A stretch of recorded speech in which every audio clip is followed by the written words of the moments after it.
Seat हम लोग चुनाव जीतेंगे, बड़ी मजबूती के साथ हम लोग चुनाव जीतेंगे, इसमें कहीं कोई दिक्कत वाली बात नहीं।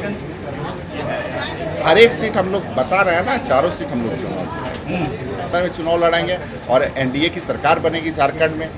जो लूटने वाली सरकार है, जो खनिज को लूटते आ रही है लगातार सरकार, उसको अब खनिज लूटने नहीं दिया जाएगा और आने वाले समय में एनडीए की सरकार बनेगी, वहां पर भी विकास की सरकार। नमस्कार, आप देख रहे हैं न्यूज फाउंडेशन। मैं हूं आपके साथ नरोत्तम सिंह। झारखंड में विधानसभा चुनाव का बिगुल बज चुका है। बिहार में भी 4 सीटों पर उपचुनाव होने हैं। तरारी, इमामगंज, बेलागंज और रामगढ़ विधानसभा क्षेत्र के जो विधायक थे वो सांसद बन गए हैं। अब इन चारों सीटों पर बिहार में उपचुनाव होंगे। झारखंड में भी चुनाव का बिगुल बज चुका है। ऐसे में अब दोनों गठबंधनों की तरफ से जीत का दावा किया जा रहा है। इंडिया की ओर से बिहार सरकार के मंत्री हैं जयंत राज, उन्होंने दावा किया है कि झारखंड में जनता दल यूनाइटेड एनडीए के हिस्सा है और एनडीए के साथ चुनाव लड़ेगी और वहां एनडीए की सरकार बनने जा रही है। वहीं उन्होंने बिहार में जो 4 सीटें इमामगंज, बेलागंज, तरारी और रामगढ़, इन चारों सीटों पर एनडीए का जीत का दावा किया है। क्या कुछ कह रहे हैं जयंत राज, सुनवाते हैं आपको इस वीडियो में। बड़ा सवाल इलेक्शन कमीशन पर खड़ा किया है, जो साथ तौर पर कहा है कि इलेक्शन कमीशन है मात्र 38 दिनों में हरियाणा और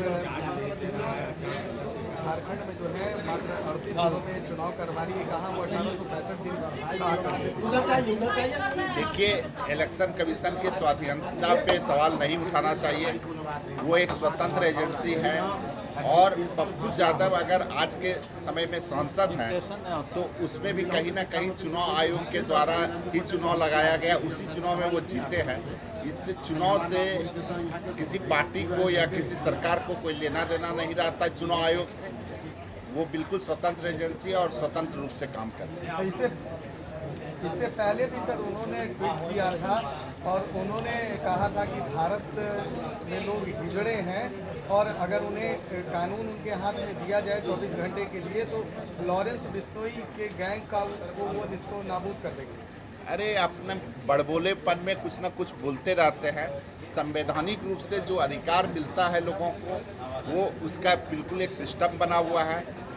ऐसा कोई व्यवस्था नहीं है जिस व्यवस्था से पप्पू यादव को जंगल राज जैसा व्यवस्था कायम करने के लिए जो है छोड़ा जा सकता है। और सरकार बिल्कुल सक्षम है कार्रवाई करने में, केंद्र की सरकार रहे या राज्य की सरकार रहे, वो बिल्कुल सक्षम है किसी भी मामले में कार्रवाई करने।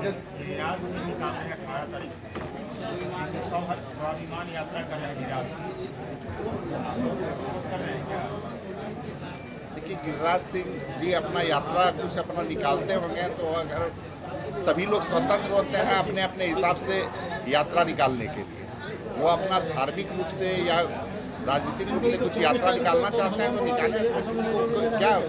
सीमांचल में उनकी यात्रा निकलेगी, आपको लगता है खास वर्ग को टारगेट कर रहे हैं? नहीं, ऐसा इस बात को अगर आप गिरिराज जी से ही ज़्यादा पूछिएगा तो ज़्यादा बेहतर। वो कोई आपत्ति नहीं है। नहीं, गिरिराज जी से अगर इस सवाल को पूछिएगा वो ज़्यादा बेहतर जवाब दे सकेंगे, क्योंकि गिरिराज जी के तो हम प्रवक्ता है नहीं।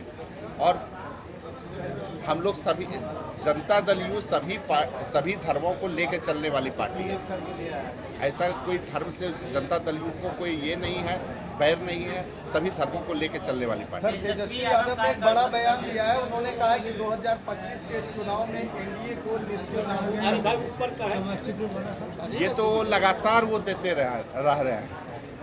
तेजस्वी यादव जी इससे पहले भी जो लोकसभा का चुनाव हो रहा था उस समय भी वो जो एंटी गठबंधन था, इंडिया गठबंधन था, उसी का सरकार वो बना रहे थे। लेकिन जनता सबसे ऊपर है। जनता को पता है कि किसका सरकार बनाना है और किसका सरकार बिहार में जंगल राज लाना है, कि जो बिहार में विकास की सरकार चल रही है उसको आगे बढ़ाना है। इलेक्शन में क्या होगा? चारों सीट को होना है। चारों सीट हम लोग चुनाव जीतेंगे, बड़ी मजबूती के साथ हम लोग चुनाव जीतेंगे, इसमें कहीं कोई दिक्कत वाली बात नहीं। हर एक सीट हम लोग बता रहे हैं ना, चारों सीट हम लोग चुनाव। झारखंड में क्या होगा?